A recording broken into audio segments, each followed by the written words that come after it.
नमस्कार, मैं दिनेश कांजी, आप देख रहे हैं न्यूज़ डंका। आज हमारे साथ है केंद्रीय वाणिज्य मंत्री और उत्तर मुंबई लोकसभा मतदार संघ के महायुति के उम्मीदवार श्री पीयूष गोयल। पीयूष जी, आपका न्यूज़ डंका के स्टूडियो में स्वागत है। नमस्कार, बहुत आनंद आया देख के किस प्रकार से आपने न्यूज़ डंका को बड़ा प्रभावशाली यूट्यूब चैनल बना लिया। बहुत धन्यवाद, बहुत धन्यवाद। पीयूष जी, आप कुछ दिनों से उत्तर मुंबई में प्रचार कर रहे हैं, कैसा लग रहा है? लोगों का प्रतिशत कैसा है? मैं तो बहुत ही अपेक्षा से ज़्यादा खुश हूँ। जिस प्रकार से लोगों ने मेरा स्वागत किया, जो स्नेह, जो आशीर्वाद अभी तक लोगों का मिला है, उसको देख के ध्यान में आता है कि प्रधानमंत्री नरेंद्र मोदी जी के प्रति जो विश्वास है आज भारत की जनता में, जिस प्रकार का लोगों में एक उम्मीद की किरण दिखती है कि मोदी है तो मुमकिन है और ये देश अब रुकने वाला नहीं। अब ये देश अमृत काल में एक विकसित भारत बन के ही रहेगा। ये जो एक आत्मविश्वास देश का खड़ा हुआ है, वो उत्तर मुंबई में कोने कोने में, घर घर में, हर व्यक्ति में मैंने पाया है। आप दिल्ली में आपने बहुत सारा समय बिताया है, अब मुंबई की, महाराष्ट्र की राजनीति में आप आ गए हैं, तो दिल्ली में आपने जो मोदी जी का काम देखा, मोदी जी का प्रभाव देखा और उसका महाराष्ट्र में जनता पर जो प्रभाव है, उसके बारे में थोड़ा विस्तार से बताइए।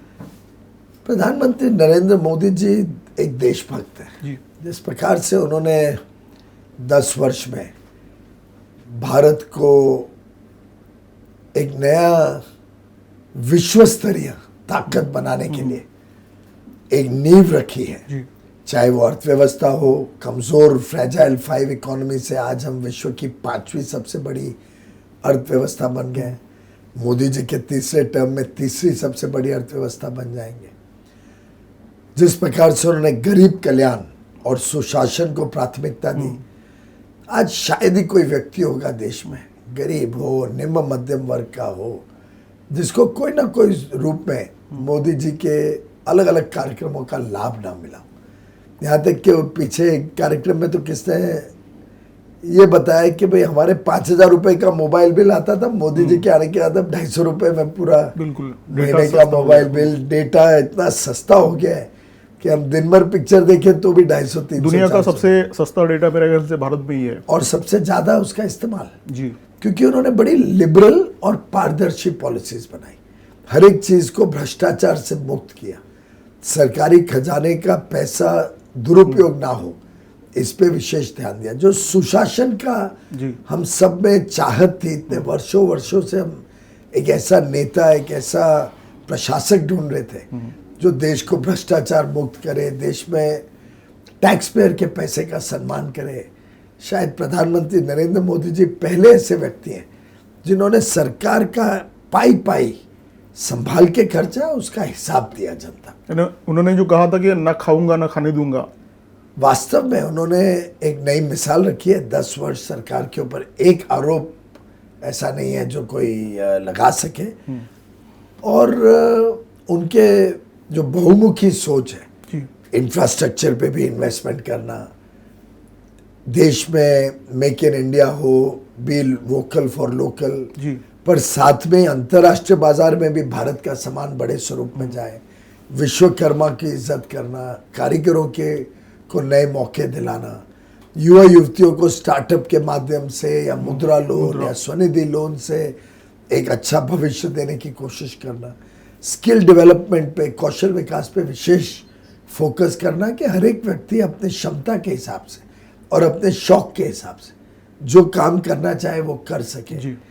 एक प्रकार से हर एक व्यक्ति को जो खुद का जीवन का शिल्पकार बनने का मौका दिया, और हर एक व्यक्ति को जो सम्मान मिला है सरकार के 10 वर्ष के कार्यकाल में, अगर वो गरीब हो तो गरीब को भी आज सम्मान मिलता है, क्योंकि उसको आज पुराने ज़माने की तरह रोज़मर्रा की ज़रूरतों में नहीं उलझना पड़ता। मध्यम वर्ग हो, कोई नया काम शुरू करे तो उसको दर सरकारी दफ्तर में धक्के नहीं खाने पड़ते पहले जैसे। नारी का जो सम्मान मोदी जी ने सुनिश्चित किया, चाहे वो 100% घरों में गैस सिलेंडर पहुंचाना, हर एक को शौचालय की सुविधा मिलना, अब नल से जल हर घर पहुंच रहा है, 55 करोड़ लोगों को आयुष्मान भारत से स्वास्थ्य सेवाएं मुफ्त मिली, 80 करोड़ गरीब और निम्न मध्यम वर्ग लोगों को मुफ्त में अनाज। एक प्रकार से देश भर में लोगों को अब ये पता है कि हमारी रोजमर्रा की जरूरतें तो मोदी जी संभाल लेंगे, वो गारंटीड है। अब हम बड़े सपने देख सकते हैं, अब हम बड़ी आशा अपेक्षा के साथ काम कर सकते हैं। आज हर एक व्यक्ति सोचता है मैं कैसे अपना स्वयं रोजगार कर सकूं।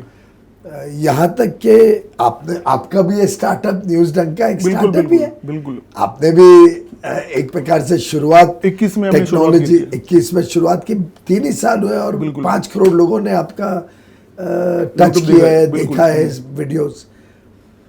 आपकी जो टीम है वो जरूर हाई क्वालिटी करती होगी, नहीं तो ऐसा रिस्पांस मिलता नहीं। बिल्कुल बिल्कुल। तो स्टार्टअप्स की दुनिया, स्टार्टअप्स में लोगों को अपना उद्योजक बनने का जो एक सपना रहता था, आज लोग नौकरी के पीछे नहीं भागते हैं, पर्टिकुलरली सरकारी नौकरी का इंटरेस्ट कम होते जा रहा है। कुछ लोग हैं जिनको अभी भी सरकारी नौकरी का एक चाम रहता है, पर आज का युवा युवती नए एक्सपेरिमेंट, नए आइडियाज, नया शोध, नया इनोवेशन लेके अपने पैर पे खड़े होकर बड़े सपने देखते हैं, बड़े कामयाबी की तरफ जा रहे हैं। अच्छा, ये मुंबई के बारे में मैं सवाल पूछना चाहूँगा। एक केंद्रीय मंत्री उत्तर मुंबई से चुनाव लड़ रहा है, तो मुंबई करो की भी बहुत अपेक्षा है कि 2024 के बाद मुंबई को केंद्र सरकार क्या देने जा रही है। मैं समझता हूँ कि जब देश विकसित होगा, जब देश में तेज गति से विकास होगा, हमारी अर्थव्यवस्था आज $3.5 ट्रिलियन की, हमारी अपेक्षा है कि वो 25 साल के अमृतकाल में 30-35 ट्रिलियन डॉलर की हो जाए। आखिर मुंबई तो भारत की आर्थिक राजधानी है, वाणिज्य के लिए सबसे प्रमुख केंद्र है, निवेश का सबसे प्रमुख केंद्र है। तो मेरा मानना है कि मुंबई का तो भविष्य बड़ा ही उज्जवल है। जिस प्रकार का इंफ्रास्ट्रक्चर डेवलप हो रहा है, अटल सेतु आने के बाद पूरा मेनलैंड हमारे आइलैंड सिटी के साथ जुड़ गया है। मुझे पूरा विश्वास है कि मुंबई दुनिया में अपना प्रभाव, अपने छाप छोड़ेगा, एक ऐसा केंद्र बनेगा बड़े व्यापार का, बड़े निवेश का, financial centre of the world, global financial capital बनने की संभावना मुंबई में है, मुंबई वासियों में है। और मुझे लगता है कि मेरा बड़ा सौभाग्य है कि मोदी जी ने मौका दिया है कि मैं उत्तर मुंबई का प्रतिनिधि के रूप में अपने मातृभूमि, अपनी कर्मभूमि की सेवा कर सके। एक स्लम के बारे में आपने जो विधान किया था ना, उसके बारे में थोड़ा आप जानकारी दीजिए कि स्लम मुक्त बड़ा सरल था। हर एक स्लम ड्वेलर चाहता है कि जहां मैं रहता हूं मुझे एक पक्का घर, अच्छा घर मिले। दुर्भाग्य से कई प्रोजेक्ट्स वर्षों से लटके पड़े, अटके पड़े हैं, कई जगह बिल्डर्स, कई जगह आपसी मतभेद के कारण। मेरा मानना है कि अगर हम थोड़े उसको संवेदनशील तरीके से देखें और लोगों को जोड़ के कुछ कोऑपरेटिव के तरीके से मिलजुल के हम इसको एक एक्सपीडाइट करें, इसको एक तेज गति दें, तो हर एक स्लम ड्वेलर को अपने ही इलाके में एक अच्छा बढ़िया घर मिल सकता है और उनके बच्चों के लिए भी एक अच्छा जीवन, एक अच्छा भविष्य देना हम सबकी सामूहिक जिम्मेदारी है।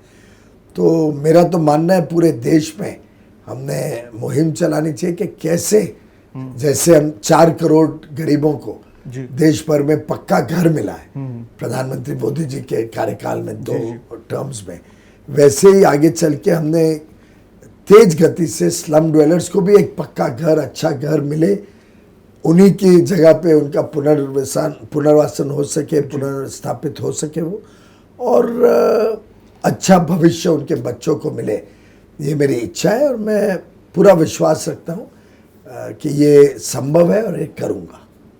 मोदी जी ने ऐसा कहा था कि 10 साल में आपने सिर्फ ट्रेलर देखा है, असली सिनेमा बाकी है। तो आशा करते हैं कि 2024 के बाद जो सिनेमा हो उसमें आपकी एक महत्वपूर्ण भूमिका हो, और वो महत्वपूर्ण भूमिका उत्तर मुंबई का और ओवरऑल मुंबई का, महाराष्ट्र का, देश का भला करे। तो बहुत बहुत धन्यवाद आपके आशीर्वाद के लिए। और जो भी जिम्मेदारी प्रधानमंत्री मोदी जी और हमारी पार्टी तय करती है उसको अच्छी तरीके से निभाऊंगा। उत्तर मुंबई में जो प्यार, जो स्नेह, जो आशीर्वाद मिला है उसके लिए उत्तर मुंबई के भी रहवासियों का खूब खूब धन्यवाद करता हूँ, नमन करता हूँ और पूरी कोशिश करूँगा कि यहाँ पे अच्छा काम करके लोगों को उनके विश्वास के लिए पूरी तरीके से मैं उनका कर्ज लौटा पाऊँ। उत्तर मुंबई में मैं सिर्फ आपको विजय की शुभकामना नहीं दूंगा क्योंकि ये भाजपा का गढ़ है, आपको मैं बहुत बड़े विजय की शुभकामना देता हूँ और आपने समय निकाल के हमारे स्टुडिओ में आए इसके लिए बहुत बहुत धन्यवाद। धन्यवाद गणेश, धन्यवाद। आमचा व्हिडिओ जास्तीत जास्त लाईक करा, शेअर करा आणि आमचं यूट्यूब चॅनल सबस्क्राईब करा. धन्यवाद.